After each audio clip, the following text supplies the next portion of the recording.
Now, regarding being the necessity to be completely transparent, completely vulnerable, completely honest, completely open, regarding the necessity for that in order for true healing to take place, you can't have it both ways. Here's what we like to do. Like I said, we want to share at our own pace. We want to share information at a pace that's comfortable for us, right? We want to give just enough information a little bit at a time that we're comfortable with, but yet we want healing to take place at at the rate that it's supposed to take place if you're completely transparent, right? So we want total healing with only partial transparency, partial honesty, right? But we want total healing. And you just can't have it both ways. If there's one thing that I've learned is that, yes, we go into this self-preservation mode, right? And so when something like this happens, we tend to want to salvage whatever's left of us, right? And y'all, I'm speaking from my story. So I get it, it doesn't apply exactly to everyone, but I'm speaking from my story. And what happens is we go into this self-preservation mode because we want to salvage what's ever left, because we realize the destruction. And as we try to hold on to it, whatever is left of us, that's what leads to the partial transparency. And not even that we don't want to share, we want to hide or whatever, but it's like, well, I'll give this little piece, but I want total healing. Oh, and then I'll give this little piece, but I want total healing. So give me the total healing. I want to be completely healed. Then I'll share. Or it doesn't work that way. So if you are in a season of your life where you're in the midst of something, or something happened, or you're in this healing journey, if I could offer some advice, if I could challenge you, again, I'm speaking from my story, so I've been there. If I could offer some advice, it would be to commit to yourself and allow yourself full disclosure. Be completely transparent, be completely honest, be completely vulnerable, be completely open, with the purpose in mind of true healing, of total healing. And so whatever happened, whatever was in secret, whatever was in hiding, bring into the light. Bring into the light and share. Bring into the light and be honest. Bring into the light and answer whatever questions need to be answered so that healing can start to take place. And if you've started on your healing journey, right, and there's just something or things that aren't allowing for complete healing, examine yourself. And maybe it's because you haven't brought certain things into the light completely. Here's the thing. Here's what I've learned. Well, let me, before I get into that, that's what had to happen. And it was a painful process. It was a painful process to come to the point where I had to commit to myself that I had to surrender and say, I'm going to share everything. I'm going to let it all out. I'm going to expose everything. And what I forget, you have a question about, I'm going to answer it. So whatever question, I had to allow people to ask whatever questions they needed to ask, to have their questions answered. I had to allow them to ask it. And it was painful because I had to answer it. I had to commit to answering it truthfully, not holding anything back. And as I say this, it's not an easy process. It's not like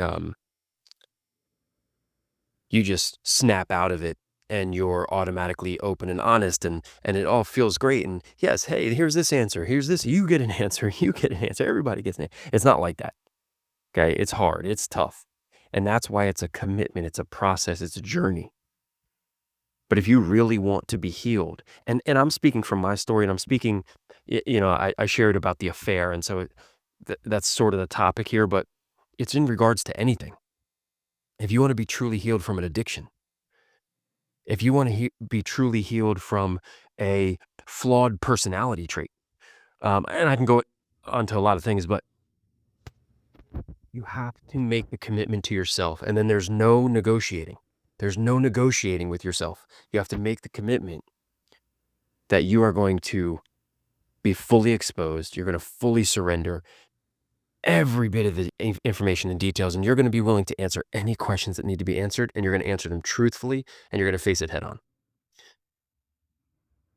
And so now I want to say something to that, because that leads me to something else that happened early on and throughout this 9-year, well, I should say the first 7 years of this 9-year journey. Because not everybody heals at the same rate as everybody else. So something that happened, excuse me, need to take a drink real quick. Something that happened during those years after the affair was exposed, something that happened was my ex-wife was healing through issues on her own, right? Her own issues, and she was dealing with things, and she was healing at a certain pace. And what happened was, she began to expect me to heal at a similar pace. And I'm saying that only because of our interactions regarding that. And so when someone has an expectation that you should be further along, right? That's a common phrase that's used, but you should be further along, right, in this healing process. When someone has those expectations for their significant other, or for the other person, or for whatever or whoever's involved in your situation, when someone has those expectations and they put them on the other person, what it does is it doesn't allow that other person to fully embrace their healing journey, because the person that's healing maybe has experienced healing quickly or quicker, right? Now you want to try to drag the other person along with you instead of being in it with them, right? Just sit in it with them, right? And I get it. Don't use healing as an excuse, but it should be allowed to take however long as it needs. Now, I say that saying that if you are truly pursuing healing, that it won't take 50 years. I mean, and I'll say that some things could take that long to heal from, but there are some things that immediately should change. Most of those things are personality things, right? Most of those things are very tangible, measurable. So like if you struggle with, I'm trying to think of an example.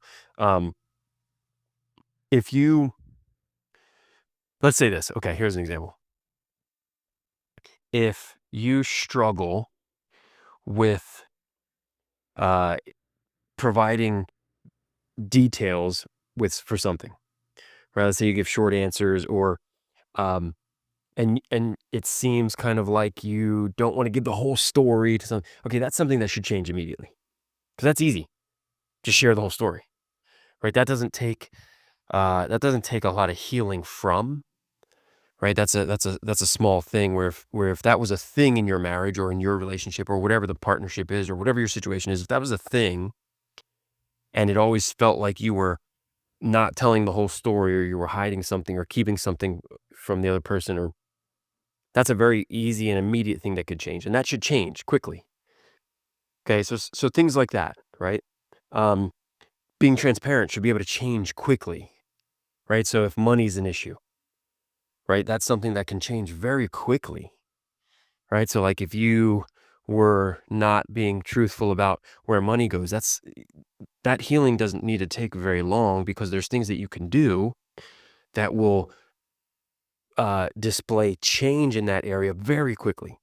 And I know a lot of this stuff is I'm generalizing. So if you have questions or want me to clarify what I'm talking about, just reach out, unfeignedpodcast@gmail.com. Okay. But my point is, not everybody heals at the same pace. Not everybody heals at the same time. And neither person should ever require the other person to be where they're at. Here's what we missed in my marriage, my ex-wife and I. What we missed was based on all of our brokenness, right? Whatever our wounds were. And that's how we were acting out of, right? A lot of times, based on whatever our wounds were, we projected that onto the other person. Right. So if I'm, if I was angry or if she was angry or resentful or bitter or whatever it was, right? And she was experiencing healing in a certain area faster than I was or whatever, then she would automatically want me to do that stuff. Right. So for example, counseling was an issue with us, right? And I've had trust issues leading up to this point. I've had trust issues for most of my life. Right. I trusted people, but um I didn't just like throw my trust around freely, right? So counseling was a thing. She really embraced it. She believed in it. Me, not so much. And it wasn't because I didn't want to go to a counselor and didn't want to share. And I had a false perception of what counseling was, right? I also didn't. Uh, I I wasn't looking for somebody just to give me like a 12-step program, right? Like I didn't want to. This is what my perception was. I didn't want to walk in and say, "Hey, here's the thing," and then someone just try to fix me, give me a fix. And no, I didn't want that. I wanted understanding. I wanted to know why. And I'll get into this in another episode, but the why is probably the most important thing for your healing. If you don't understand the why, I don't know if healing can take place. True healing. So I wanted understanding. I wanted understanding of the why. Why was I like this? Why did I do the things that I did? Why did I choose the things that I choose? What was it about me that made me do these things? Like why? And that's what I wanted. And I just had this false perception of counseling, like it wasn't going to be like that. And so I was very hesitant and she fully embraced counseling. She was talking to these women and whatever, and so she fully embraced it, and she wanted me to be there badly. And so, she gave me ultimatums and all this stuff, and all of this stuff is not good. It is not good. It will not promote healing in your marriage. It will not promote healing in your relationship. It will not promote healing between whatever your situation is and you. It will not promote healing for you to start slapping ultimatums on stuff. Because what that does is that disregard, that's right. What that does is that disregards the other person's journey. And so what you do subconsciously probably is say, well, I don't want to wait that long. I don't want to wait for him. I don't want to wait for her. He or she needs to be where I'm at now. And if not, then this. And that just enlarges the divide. That doesn't heal. That doesn't heal at all. That creates all these little micro tears, which eventually then just leads to the bigger rip, right? Um, and so considering healing and like the process of healing and just understand, and here's another point I want to make. Understand that everyone has a story, and everyone's story everyone's healing involves their story. And so what I bring into my healing journey may require things that yours does not, and vice versa. Yours may require things that mine does not. And so my ex-wife may have had things where she dealt with and embraced and healed from, and where I might have needed to dig deeper and sift through a lot of crap before I could get to where she was at. And if she's not willing to allow me to do that, or I'm not willing to allow her to do that, we can't heal. We can't heal individually, definitely not together. And so if I could challenge us to remember something, is it's not about what we think the other person should do, or what we think where they should be, or how they should be. And I'm talking about healing, talking about a healing journey here. Just because I think you should doesn't mean you should. And I need y'all to hear that. Okay. So, and again, I'm speaking from my story. These are just some things that I've experienced, and um, I'm just sharing. And I know it's very general, but I'm kind of building upon this foundation. Um, and so part of that journey, that moment of my journey, um, was uh, I tried some counselors. I was trying to feel around, and online did some things, and in person did some things, and it was it wasn't healthy for us because um, I think because of the affair that, um, obviously that affected things. I think there was a lot of anger, resentment, bitterness, and y'all, regardless of the event that happened in 2016, there was a lot of that from both of us towards each other because both of us had a part in the breakdown of our marriage. And so there was still a lot of that, and we did not view each other in a healthy way. We did not react with each other in a healthy way. We did not respond to this kind of stuff in a healthy way. And I'll say this was a major factor. The Bible says there's a story in the Bible where it's talking about forgiveness and how many times should I forgive? And they say 7 times 7. And basically the understanding is that there shouldn't be a limit, right? There shouldn't be a limit to your forgiveness. So, well, I've forgiven them already. Yeah, we'll forgive again. Right? And that's sort of the idea. So true forgiveness, godly forgiveness, God does not have a breaking point. He doesn't have a threshold. Okay?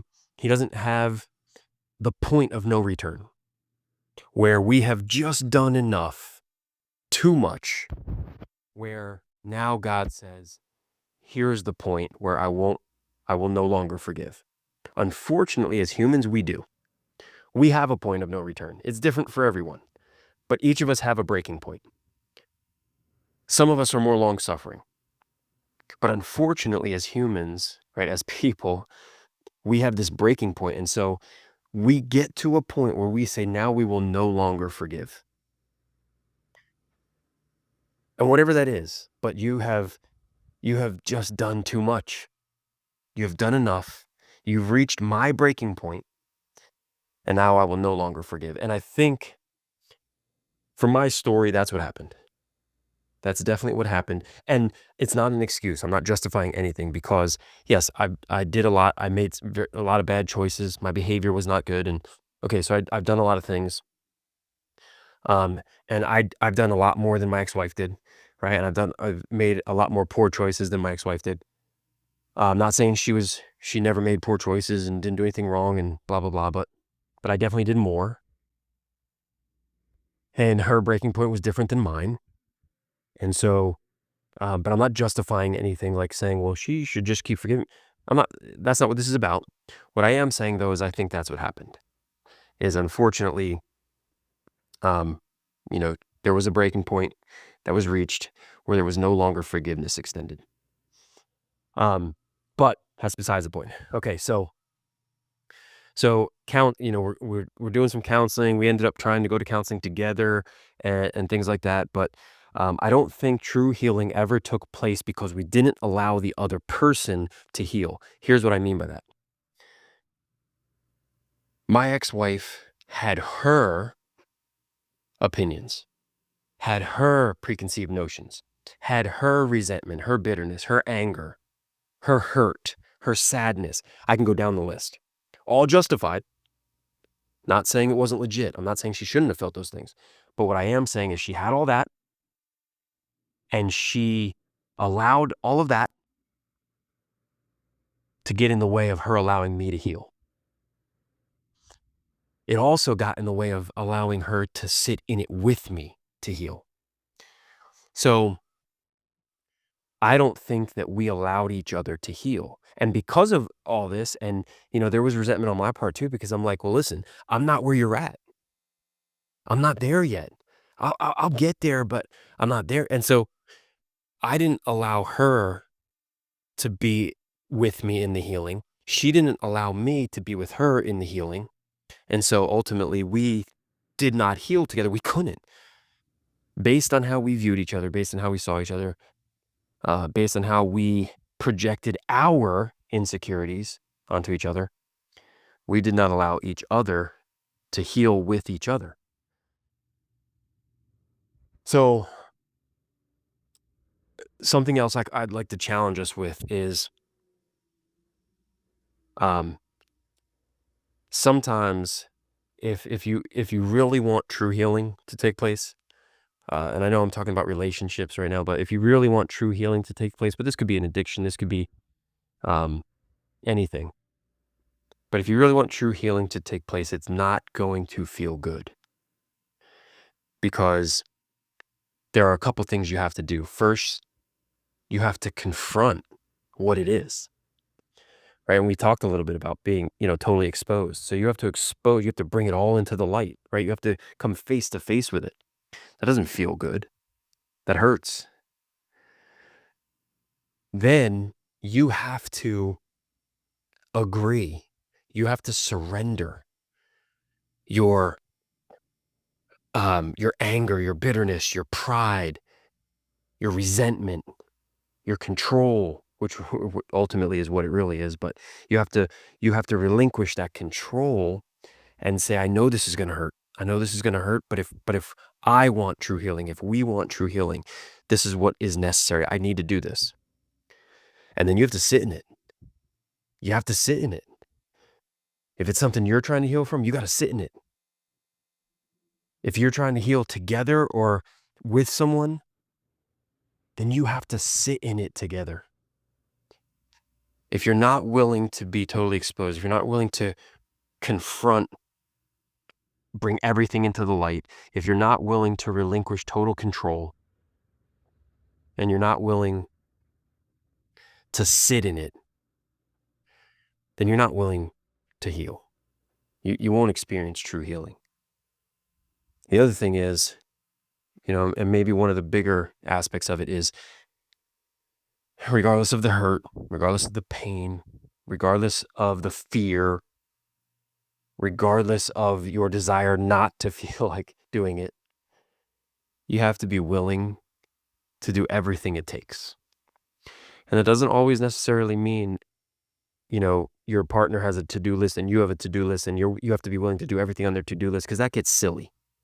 Because then you say, here's this ultimatum, here's the timeline I've come up with for you. And that's not true healing. That doesn't work. That's your own insecurities, and you're trying to appease your own insecurities, and you're masking it by calling it, hey, I want you to heal. And it doesn't work like that. But if you want true healing, that third thing, you have to be willing to do everything it takes. Generally, that means being totally vulnerable, totally transparent, answering all the questions necessary. And then you got to go back to the life, the life's formula. Whatever you become attracted to, whatever you put your attention to, you'll become attracted to. Whatever you become attracted to, you will pursue. So you need to start putting your attention to the things that cause healing, not destruction. The more you put your attention to that, the more you'll become attracted to those things. The more you become attracted to those things, the more you'll pursue those things. And eventually, you're on this healing journey now of true healing. And you'll start to see it take place in your life. The other thing I want to share on this episode is that other major decision that had to take place was, what do I believe about God? What do I want to do? Do I want to pursue this Christianity, this faith, this God? Or do I, quote unquote, not want to be a Christian anymore? Like I said, I think that involved my twisted perspective of God, which I shared a little bit on previous episodes. But it involved my twisted perspective of God. It also involved my insecurity, where I felt like I wasn't good enough. Like, how could I go to the throne of God? How could I go before a holy God after everything that I've done? and say, can you please forgive me? How could I do that? Another thing it involved was I think I became pretty arrogant because when it comes to this, because I thought, why would you make me this way? Like, God, I've prayed for you to take this from me, take this sinful desire from me. I prayed that for years before the end of our marriage. I prayed this so many times, and why wouldn't you want to take that from me? You want me to be holy. You want me to be blameless. You want me to be pure. But you won't help me? You won't take this from me? That's arrogant. That's extremely arrogant. That's an arrogant attitude. Because what I'm saying is, God, this is your fault. That's what I'm saying. I literally sat there and said, God, this is your fault. You made me this way, and you won't even take it from me. You won't help me. That's arrogant. And yeah, it's kind of funny because we're going to talk about this also on future episodes, but this idea of narcissism and gaslighting, they're two catchphrases that keep getting thrown around. And frankly, and listen, let me say this. I know there are people that are narcissists. I know that's a real thing. I know gaslighting is a real thing. And at this point in my life, as I'm recording this, that makes me sick.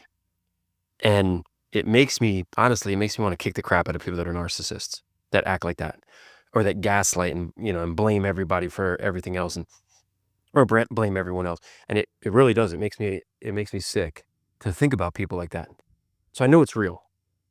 However, what I also know is real is that those catchphrases get thrown around as excuses. They also get thrown around falsely. People get falsely accused of being narcissist and gaslighting because that's the person that's doing the accusing. That's their way of getting out of something. Because I can just call you that, right? Well, anyway, that's a whole other story. But it is pretty arrogant of me to feel like to say to God, you wouldn't help me, right? Like it was his fault. But I had to come face to face. I had to reconcile with, hey, I know what I believe. I thought I believed this. And now what? What do I do now? And that was a huge decision because, later into my healing journey, a few years later, and again, this will be on a future episode, but I really believed I was sitting at the gates of hell. And I came face to face with Jesus. And I ended up surrendering everything. But I don't know that I would have gotten there had I not been confronted with this decision and the decision of what do I do with God? What do I do? Well, I wrestled with that for a while, and it's okay.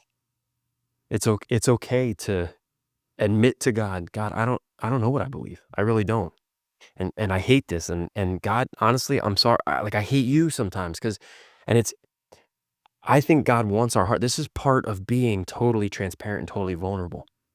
Is saying, God, this is me, the ugly mess that I am right now. This is me. And I know you love me. And I know you want to hear my heart. And so here's my heart. And when we do that, God starts to heal these pieces. He starts to reach down and touch these pieces of our lives. And we start to see things restored and redeemed and healed. But it starts with transparency and vulnerability and honesty. And we're allowed to be that with God. Jesus died for us so that we could do that. It doesn't need to be some fancy, Our Father, thou hast, whatever. It doesn't need to be some fancy prayer. Go to him and say, God, life sucks and I hate it. I hate what life is doing right now.